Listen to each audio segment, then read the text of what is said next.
Hi all, ಎಲ್ರಿಗೂ ನಮಸ್ಕಾರ. ನಾನಿವತ್ತು ಚಿಕನ್ ಮಂಚೂರಿ ಅಂತ ರೆಸಿಪಿನ ತೊಗೊಂಡು ಒಂದು ವಿಡಿಯೋನ ಮಾಡ್ತಾ ಇದ್ದೀನಿ. ಸೊ ಇದು ನನ್ನ ಗಂಡನಿಗಾಗಿ. ಸೊ ಇದು ಕೂಡ ಅವರು ಯಾವಾಗಲೂ ನೀನು ಕಬಾಬೇ ಮಾಡ್ತಿರ್ತೀಯ, ಸೊ ಚಿಕನ್ ಮಂಚೂರಿ ಆ ಥರ ಡಿಫ್ರೆಂಟಾಗಿ ಟ್ರೈ ಮಾಡು ಅಂತ ಹೇಳಿದ್ರು. ಸೊ ಆ ಕಾರಣದಿಂದ ನಾನು ಚಿಕನ್ ಮಂಚೂರಿ ಮಾಡ್ತಾ ಇದ್ದೀನಿ. ಸೊ ಬನ್ನಿ ಚಿಕನ್ ಮಂಚೂರಿ ಹೇಗೆ ಮಾಡೋಣ ನೋಡೋಣ. ಮೊದಲಿಗೆ ನಾನು 3/4 kg ಚಿಕನ್ ತೊಗೊಂಡಿದ್ದೀನಿ. ಅದನ್ನು ನಾನು ಸ್ಮಾಲ್ ಪೀಸಸ್ ಥರ ಕಟ್ ಮಾಡ್ಕೊಂಡಿದ್ದೀನಿ. ಯಾಕಂದರೆ ಸ್ಮಾಲ್ ಪೀಸಸ್ ಇದ್ದರೆ ಬೇಗ ಬೇಯುತ್ತೆ ಅನ್ನೋ ಕಾರಣದಿಂದ. ಇದಕ್ಕೆ ನಾನು 4 ಚಮಚ ಕಾರ್ನ್ಫ್ಲೋರ್, 2 ಚಮಚ ಮೈದಾ, 2 ಚಮಚ ಖಾರದ ಪುಡಿ, 1 ಚಮಚ ಜಿಂಜರ್ ಗಾರ್ಲಿಕ್ ಪೇಸ್ಟ್ನ ತೊಗೊಂಡಿದ್ದೀನಿ. ಹಾಗೆ ರುಚಿಗೆ ತಕ್ಕಷ್ಟು ಉಪ್ಪು. ನಾನು ಇದಕ್ಕಷ್ಟೇ ಉಪ್ಪನ್ನು ಹಾಕ್ತಾಯಿದ್ದೀನಿ. ಮತ್ತು ನಾನು ಯಾವುದೇ ರೀತಿಯಲ್ಲೂ ಕೂಡ ಉಪ್ಪನ್ನು ಮತ್ತೆ ಬಳಕೆ ಮಾಡಲ್ಲ. ಯಾಕಂದರೆ ಚಿಕನ್ಗೆ ಉಪ್ಪು ಹಿಡಿದ್ಬಿಟ್ರೆ ಸೊ ಮಂಚೂರಿಯಲ್ಲಿ ಇನ್ಯಾವುದಕ್ಕೂ ಉಪ್ಪಿನ ಅವಶ್ಯಕತೆ ಇರೋಲ್ಲ ಅನ್ನೋ ಕಾರಣದಿಂದ ನಾನು ಮತ್ತೆ ಉಪ್ಪನ್ನ ಆ್ಯಡ್ ಮಾಡಲ್ಲ. ಸೊ ಕರೆಕ್ಟಾಗಿ ಒಂದೇ ಸಲ ಚಿಕನ್ಗೆ ಮಾತ್ರ ಉಪ್ಪನ್ನು ಹಾಕ್ಕೊತಾ ಇದ್ದೀನಿ. ಹಾಗೆ ಇದಕ್ಕೆ ಸ್ವಲ್ಪ ಸೋಯಾ ಸಾಸ್ನ ಕೂಡ ನಾನು ಆ್ಯಡ್ ಮಾಡ್ಕೊತಾ ಇದ್ದೀನಿ, ಯಾಕಂದರೆ ಚಿಕನ್ ಸಾಫ್ಟಾಗಿ ಬರಲಿ ಅನ್ನೋ ಕಾರಣದಿಂದ. ನಂತರ ಸ್ವಲ್ಪ ನೀರನ್ನು ಹಾಕೊತ ಚೆನ್ನಾಗಿ ಕಲಿಸ್ಕೊತೀನಿ. ಸ್ವಲ್ಪ ನೀರೇನಾದರೂ ಕಮ್ಮಿ ಆಯಿತು ಅಂತ ಅಂದರೆ ಇನ್ನೊಂದು ಸ್ವಲ್ಪ ನೀರನ್ನು ಹಾಕಿ ಕನ್ಸಿಸ್ಟೆನ್ಸಿ ಬರೋವರೆಗೂ ಕ್ಲೀನಾಗಿ ಕಲಿಸ್ಕೋಬೇಕಾಗತ್ತೆ. ನಿಮಗೆ ಮತ್ತೆ ಏನಾದರೂ ಸ್ವಲ್ಪ ನೀರು ಬೇಕು ಅಂತ ಅನಿಸಿದ್ರೆ ಇನ್ನೊಂದು ಸ್ವಲ್ಪ ನೀರು ಹಾಕ್ಕೊಂಡು ಚೆನ್ನಾಗಿ ಕಲಸಿಟ್ಕೊಳ್ಳಿ. ಯಾಕಂದರೆ ನೀವು ಬಜ್ಜಿ ಮಾಡ್ತಿರಲ್ಲ ಆ ಥರ ಇರಬೇಕಾಗತ್ತೆ. ಜೊತೆಗೆ ಸ್ವಲ್ಪ ಪೆಪ್ಪರ್ ಪೌಡರ್ನ ಆ್ಯಡ್ ಮಾಡ್ಕೊಂಡಿದ್ದೀನಿ. ಮತ್ತು ಅದನ್ನು ಚೆನ್ನಾಗಿ ಕಲಿಸ್ಕೊಳ್ಳಿ. ಯಾಕಂದರೆ ಪೆಪ್ಪರ್ ಪೌಡರು ಒಂದೇ ಕಡೆ ಸ್ಟಿಕ್ ಆನ್ ಆಗಿಬಿಡುತ್ತೆ. ಸೊ ಅದೆಲ್ಲ ಕಡೆ ಅಂದರೆ ಚಿಕನ್ಗೆ ಎಲ್ಲ ಕಡೆನೂ ಇದ್ದರೆ ಅದು ಟೇಸ್ಟೇ ಡಿಫ್ರೆಂಟ್ ಆಗಿರುತ್ತೆ. ಸೊ ನಾನು ಪೆಪ್ಪರ್ ಪೌಡರ್ ಹಾಕಿ ಅಡುಗೆ ಮಾಡೋಕ್ಕಂದರೆ ಬಹಳ ಇಷ್ಟ. ತುಂಬ ಚೆನ್ನಾಗಿರುತ್ತೆ. ಆ ಒಂದು ಫ್ರಾಗ್ರೆನ್ಸ್ ಅಷ್ಟೇ ತುಂಬ ಟೇಸ್ಟ್ ಕೊಡುತ್ತೆ ಅನ್ನೋ ಕಾರಣದಿಂದ ಪೆಪ್ಪರ್ ಪೌಡರ್ನ ಮಂಚೂರಿ ಮಾಡೋಕ್ಕೆ ಹಾಕ್ಕೊಂಡಿದ್ದೀನಿ. ಈಗ ಇದು ರೆಡಿ ಆಗಿದೆ. ನಂತರ ಒಂದು ಬಾಣಲಿ ತೊಗೊಂಡು ಅದಕ್ಕೆ ಎಣ್ಣೆ ಹಾಕಿ, ಎಣ್ಣೆ ಕಾದ ನಂತರ ಒಂದೊಂದಾಗಿ ಚಿಕನ್ನ ನಾವೇನು ಕಲಸಿಟ್ಕೊಂಡಿದ್ದೀವಿ ಅದನ್ನು ಹಾಕ್ಕೊತಾ ಇದ್ದೀನಿ. ಒಂದು 5 to 10 ಮಿನಿಟ್ಸ್ ಆದಮೇಲೆ ನೋಡಿ ಈ ಥರ ಕಲರ್ ಚೇಂಜ್ ಆಗುತ್ತೆ. ಸೊ ಇದು ಬೆಂದಿದೆ ಅಂತ ಗೊತ್ತಾಗುತ್ತೆ. ಇದಾದ ನಂತರ ಇದನ್ನು ಒಂದು ಕಣ್ಬಟ್ಲಿಗೆ ಎತ್ತಿಟ್ಕೊತಾ ಇದ್ದೀನಿ, ಎಣ್ಣೆ ಎಲ್ಲ ಡ್ರೈ ಆಗಲಿ ಅಂತ. ನಂತರ ಒಂದು ಕಡಾಯಿಗೆ ಎಣ್ಣೆ ಹಾಕ್ಕೊತಾ ಇದ್ದೀನಿ. ಎಣ್ಣೆ ಸ್ವಲ್ಪ ಕಾದ ನಂತರ ಅದಕ್ಕೆ ಎಲ್ಲ ಹೆಚ್ಚಿಟ್ಕೊಂಡಿರೋ ಈರುಳ್ಳಿ, ಹಸಿಮೆಣಸಿನ್ಕಾಯಿ, ಬೆಳ್ಳುಳ್ಳಿ, ಹಾಗೆ ಸ್ಪ್ರಿಂಗ್ ಆನಿಯನ್ ಅಂದರೆ ನಿಮಗೆ ಈರುಳ್ಳಿ ಹೂವು ಅಂತ ಬರುತ್ತಲ್ಲ ಅದು, ಹಾಗೆ ಸ್ವಲ್ಪ ಕೊತ್ತಂಬರಿ ಸೊಪ್ಪು. ಈಗ ಎಣ್ಣೆ ಕಾದ್ಮೇಲೆ ಅದಕ್ಕೆ ನಾನು ಸ್ವಲ್ಪ ಈರುಳ್ಳಿಯನ್ನು ಹಾಕೊತಾ ಇದ್ದೀನಿ. ನೋಡಿ ಈರುಳ್ಳಿ ಸ್ವಲ್ಪ ದೊಡ್ಡದಾಗೆ ಹೆಚ್ಚಿಟ್ಕೊಂಡಿದ್ದೀನಿ. ಯಾಕೆಂದರೆ ದೊಡ್ಡ ಲೇಯರ್ ಥರ ಇದ್ರೇ ಈರುಳ್ಳಿ ಅದು ಎಕ್ಸ್ಪೆಷಲಿ ಗೋಬಿ ಮಂಚೂರಿಗೆ ಇಲ್ಲ ಅಂದರೆ ಚಿಕನ್ ಮಂಚೂರಿಗೆ ಯಾವುದೇ ಮಂಚೂರಿ ಮಾಡಿದ್ರೂ ಕೂಡ ಈರುಳ್ಳಿ ಈ ಥರ ಹೆಚ್ಕೊಂಡ್ರೆ ತುಂಬ ಚೆನ್ನಾಗಿರುತ್ತೆ. ಅದಕ್ಕೆ ನಾನು ಚಿಕ್ಕದಾಗಿ ಹೆಚ್ಚಿಟ್ಕೊಂಡಿರೋ ಬೆಳ್ಳುಳ್ಳಿ ಹಾಗೆ ಹಸಿಮೆಣ್ಸಿನ್ಕಾಯಿ ಕೂಡ ಹಾಕ್ತಾಯಿದ್ದೀನಿ. ಯಾಕಂದರೆ ಬೆಳ್ಳುಳ್ಳಿ ನಿಮಗೆ ಒಳ್ಳೆ ಫ್ರೇಗ್ರೆನ್ಸ್ ಕೊಡುತ್ತೆ. ಹಾಗೆ ಹಸಿಮೆಣ್ಸಿನ್ಕಾಯಿ ಕೂಡ ನಿಮಗೆ ಖಾರ ಯಾವ ಥರ ಬೇಕು ಅನ್ನೋದ್ರ ಮೇಲೆ ನೀವು ಹಸಿಮೆಣ್ಸಿನ್ಕಾಯಿನ ಕೂಡ ಆ್ಯಡ್ ಮಾಡ್ಕೊಬೋದು.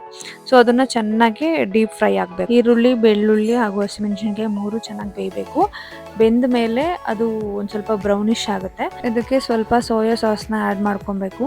ಸ್ವಲ್ಪ ಅಂತಂದರೆ ಇವಾಗ ನೀವು ಚಿಕನ್ ಎಷ್ಟು ತೊಗೊಂಡಿದ್ದೀರಾ ಅಷ್ಟು ಕ್ವಾಂಟಿಟಿಗೆ ಆಗೋ ಥರ ನೀವು ಸೋಯಾ ಸಾಸ್ನ ಆ್ಯಡ್ ಮಾಡ್ಕೋಬೇಕು. ಆಮೇಲೆ ಚಿಲ್ಲಿ ಸಾಸ್ನ ಕೂಡ ಆ್ಯಡ್ ಮಾಡ್ಕೊಬೇಕು.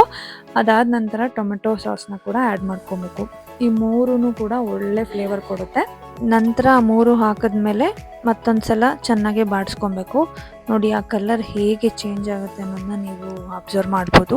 ತುಂಬ ಒಂದು ಡಿಫ್ರೆಂಟಾಗೆ ಕಲರ್ ಒಂಥರ ಅಟ್ರಾಕ್ಟಿವ್ ಆಗಿ ಅನಿಸುತ್ತೆ, ಎಕ್ಸ್ಪೆಷಲಿ ಮಂಚೂರಿ ಲವರ್ಸ್ಗಳಿಗೆ. ಸೊ ಇದಕ್ಕೆ ಸ್ವಲ್ಪ ನಾನು ಪೆಪ್ಪರ್ ಪೌಡರ್ನ ಆ್ಯಡ್ ಮಾಡ್ಕೊತೀನಿ ಸ್ವಲ್ಪ ಖಾರಕ್ಕೆ. ಇಷ್ಟು ಕರೆದಿಟ್ಕೊಂಡಿರೋ ಚಿಕನ್ ಪೀಸಸ್ನ ಇದಕ್ಕೆ ಹಾಕಬೇಕು.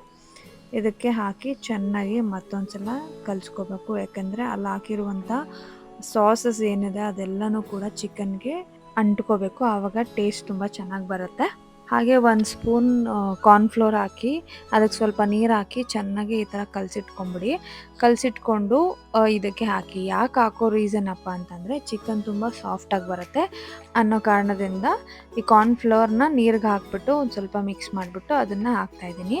ಅದನ್ನು ಹಾಕಿದಾಗ ನಿಮಗೆ ಆ ಒಂದು ಮಂಚೂರಿ ಲುಕ್ಕೇ ಚೇಂಜ್ ಆಗುತ್ತೆ. ನೀವೀಗೀಗೆ ನೋಡ್ಬೋದು ನಾನು ಕಲಿಸ್ಬೇಕಾದ್ರೆ ಅದು ತಿರುಗಿಸ್ತಾ ನಿಮಗೆ ಕಲರ್ ಕೂಡ ಚೇಂಜ್ ಆಗುತ್ತೆ. ಸೇಮ್ ಲೈಕ್ ಗೋಬಿ ಮಂಚೂರಿಲಿ ಹೇಗೆ ಕಾಣುತ್ತೆ ಹಂಗೇ ಚಿಕನ್ ಮಂಚೂರಿ ಕೂಡ ಕಾಣುತ್ತೆ. ಅಷ್ಟು ಸಾಫ್ಟ್ ಆಗುತ್ತೆ ಚಿಕನ್ನು ನಿಜವಾಗ್ಲೂ. ಯಾಕಂದರೆ ನೀವು ಕರಿವಾಗ ಸ್ವಲ್ಪ ಹಾರ್ಡ್ ಆಗಿರುತ್ತೆ. ನೀವು ಯಾವಾಗ ಕಾರ್ನ್ಫ್ಲೋರ್ನ ನೀರಲ್ಲಿ ಹಾಕಿ ಮಿಕ್ಸ್ ಮಾಡಿ ಹಾಕಿರ್ತೀರ ಆವಾಗ ನಿಜವಾಗ್ಲೂ ಈ ಥರ ತುಂಬ ಸಾಫ್ಟ್ ಆಗುತ್ತೆ ಚಿಕನ್ನು. ಸೊ ಮಕ್ಕಳಿಗೆಲ್ಲ ಬಹಳ ಇಷ್ಟ ಆಗುತ್ತೆ. ಔಟ್ಸೈಡ್ ತಿನ್ನೋದಕ್ಕಿಂತ ಮನೆಯಲ್ಲೇ ಈ ಥರ ಮಾಡ್ಕೊಂಡು ತಿಂದರೆ ಆರೋಗ್ಯಕ್ಕೂ ಒಳ್ಳೆಯದು ಅನ್ನೋದು ನನ್ನ ಅಭಿಪ್ರಾಯ. ಸೊ ಅದಕ್ಕೆ ನಾನು ಆಲ್ಮೋಸ್ಟ್ ಮನೆಯಲ್ಲೇ ಮಾಡೋಕ್ಕೆ ಟ್ರೈ ಮಾಡ್ತೀನಿ. ಯಾಕೆಂದರೆ ಔಟ್ಸೈಡು ಯಾವ ಥರ ಆಯಿಲ್ ಯೂಸ್ ಮಾಡಿರ್ತಾರೆ ಹೇಗೆ ಅನ್ನೋದೇ ಗೊತ್ತಿರಲ್ಲ. ಸುಮ್ಮನೆ ಟೇಸ್ಟಿಗೆ ಅಂದ್ಬಿಟ್ಟು ತಿಂದ್ಬಿಡ್ತೀವಿ, ಆರೋಗ್ಯ ಹಾಳು ಮಾಡ್ಕೊತೀವಿ. ಸೊ ನನ್ನ ಇಂಟೆನ್ಷನ್ ಅಂತಂದರೆ ಮನೆಯಲ್ಲೇ ಮಾಡಿಕೊಂಡು ಮನೆಯಲ್ಲೇ ತಿಂದು ಹೆಲ್ತಿಯಾಗಿರೋದೇ ತುಂಬ ಒಳ್ಳೆಯದು ಅಂತ ಅನಿಸುತ್ತೆ ಈಗಿನ ಕಾಲದಲ್ಲಿ. ಸೊ ಹಾಗೆ ಆದಷ್ಟು ಎಲ್ಲರಿಗೂ ಹೇಳೋದು ಒಂದೇ, ಮನೆಯಲ್ಲೇ ಮಾಡಿಕೊಂಡು ಮನೆಯಲ್ಲೇ ಆರೋಗ್ಯವಾಗಿ ತಿಂದ್ಕೊಂಡು ತುಂಬ ಹೆಲ್ತಿ ಆ್ಯಂಡ್ ಫಿಟ್ ಆಗಿರಿ ಅಂತ ಹೇಳ್ತೀನಿ. ಸೊ ಫೈನಲಿ ಇದಕ್ಕೆ ಸ್ಪ್ರಿಂಗ್ ಆನಿಯನ್ಸ್ ಹಾಕ್ತೀನಿ. ಸ್ಪ್ರಿಂಗ್ ಆನಿಯನ್ ಹಾಕೋದ್ರಿಂದ ನಿಜವಾಗ್ಲೂ ಡಿಫ್ರೆಂಟ್ ಫ್ಲೇವರ್ ಬರುತ್ತೆ ನಿಜವಾಗ್ಲೂ, ಯಾಕಂದರೆ ಅದು ಟೇಸ್ಟೇ ತುಂಬ ಚೆನ್ನಾಗಿರುತ್ತೆ. ಸೊ ಅದಾದಮೇಲೆ ಫೈನಲಿ ಕೊತ್ತಂಬರಿ ಸೊಪ್ಪನ್ನ ಹಾಕ್ಬಿಟ್ಟು ಸೊ ಇನ್ನೊಂದು ಸಲ ಬಾಡಿಸ್ಕೊಂಬಿಡಿ. ಇದು ಫೈನಲ್ ಟಚ್ ಅಂತ ಹೇಳ್ತೀನಿ. ಸೊ ನೋಡಿ ನೀವು ಆ ಒಂದು ಗೋಬಿ ಲುಕ್ಕೆ ಚಿಕನ್ ಮಂಚೂರಿಗೆ ಸೇಮ್ ಟು ಸೇಮ್ ಇದೆ.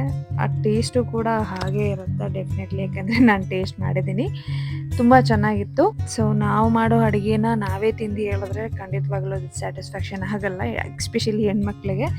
ಅದು ಡೆಫಿನೆಟ್ಲಿ ನಿಜ. ಸೊ ಯಾರಾದರೂ ಬೇರೆಯವ್ರು ತಿಂದು ಅದು ಹೇಗಿದೆ ಅಂತ ಒಪಿನಿಯನ್ ಹೇಳಿದ್ರೇ ಅದೊಂಥರ ನಮಗೂ ಖುಷಿ, ಅಡುಗೆ ಮಾಡಿರೋರ್ಗೂ ಒಂಥರ ಖುಷಿ ಹಾಗೂ ತೃಪ್ತಿ ಆಗುತ್ತೆ. ಯಾರಾದರೂ ಈ ಥರ ಚೆನ್ನಾಗಿತ್ತು ಹೀಗೆ ಹಾಗೆ ಅಂತ ಅಂದರೆ ನಿಜವಾಗ್ಲೂ. ಸೊ ಪರ್ಸ್ನಲಿ ಇದು ನನ್ನ ಫೀಲು, ಎಲ್ರಿಗೂ ಆಲ್ಮೋಸ್ಟ್ ಹಾಗೇ ಇರುತ್ತೆ. ಸೊ ಬನ್ನಿ ಹೇಗೆ ಇದೆ ಅಂತ ನಮ್ಮ ಯಜಮಾನ್ರು ನನ್ನ ಹಸ್ಬೆಂಡ್ನ ಕೇಳೋಣ.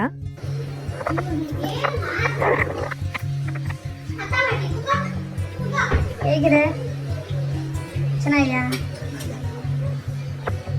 ನಾನು ಎಷ್ಟೇ ಕ್ವಶನ್ ಕೇಳಿದ್ರು ನನ್ನ ಗಂಡನಿಂದ ಬರೋ ಆನ್ಸರ್ ಅಷ್ಟೇ. It's very simple and one line answer ಇಲ್ಲ, ಅರ್ಧ ಲೈನ್ ಆನ್ಸರೇ ಕೊಡೋದು. ಸೊ ಇಟ್ಸ್ ನಿಜವಾಗ್ಲೂ ನನಗೆ ಪರ್ಸ್ನಲಿ ತುಂಬ ಚೆನ್ನಾಗಿತ್ತು.